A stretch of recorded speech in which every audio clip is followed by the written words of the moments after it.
Die with a Smile with Lady Gaga and Bruno Mars is up for 4 VMAs. That song came out in August 16th, 2024. And the first time I heard that, it was on that date, I said, my God, this is like the song of the year. There's no song better than this. It wasn't. Unfortunately for the Grammys, it didn't win Song or Record of the Year, but it did win Best Pop Duo or something like that. Die with a Smile now is up to like 1.2 billion views on YouTube. It's an amazing song. Now, it's up for one of the two awards is up for is for Song of the Year and for Video of the Year.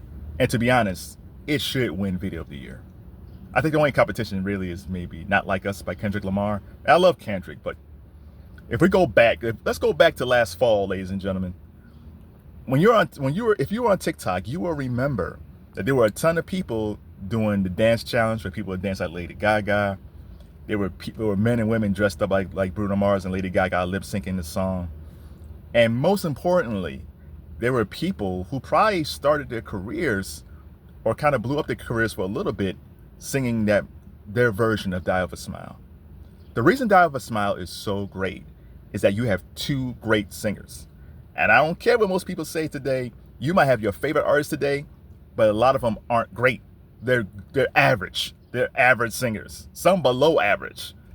Bruno and Gaga are one of the few artists today that can sit behind a piano and sing a song that you already know and make it better. That's what a real singer is. And for the life of me, I don't know why the music industry doesn't sign real singers. And it was amazing, like watching different people, men, women, sing their versions of Die with a Smile. There's so much talent on TikTok. Way more talent that you see on the Hot 100. Way more talent. The problem is they don't have 1 million followers, right? They don't have 1 million Instagram followers. They don't have 1 million TikTok followers. They don't have a groundswell support for this growing fan base. What's wrong with just taking raw talent who can actually sing and just hey man, we're gonna get our A&R if there is one. We're gonna get you some talented songwriters if there are any, and our talented producers, and make you a star because we believe in your talent. Man, if I was A&R, man, if I was A&R for a record company, I almost would treat. So okay, fine, we'll pull out the artist that has, we'll sign the artist that has 1 million TikTok followers, but in return, we'll sign 2 more artists who aren't as popular, but who got better talent. And we're gonna work with, and we're gonna put that in our indie division, and we're gonna cultivate that talent for a couple of years. And when it's ready, we're gonna put these artists out there. I don't know if, because Gaga came out, what, 2008? Gaga was already pretty popular, but I don't know if Lady Gaga didn't have 1 million TikTok followers or Instagram followers before she became a star, she would be signed today.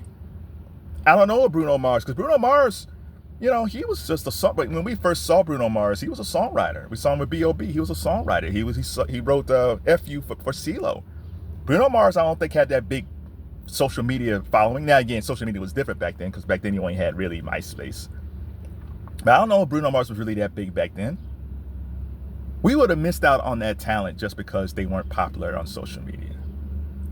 But back to Die with a Smile. I love that song. I cannot get enough of that video, man. Everything about that song. People say, oh, you know, it's okay. I remember when it first came out, I played it for a couple of people. Some people got it. And then some people's like, it doesn't move me. Don't move you. Oh. And that little Whitney Houston part that Gaga puts in there. Back to you. Oh, it's so good. I hope they sing that at the VMAs, man. Because they only performed it like twice. I think they did it early on when Bruno was on tour. And I think they was going to do it at the Grammys, but you had the fires. And I think they did California Dreamin' instead. So I hope and pray that Lady Gaga and Bruno Mars do that song together. Because she's up for 12 nominations, and he's up for another collabo. He got that song with Rosé from Blackpink, so he's up for a bunch of awards. So I pray that we get a live version of Die with a Smile. So what do you think of the VMAs when it comes to Video and Song of the Year? Who do you think? If it's not Die with a Smile, who you got? So good.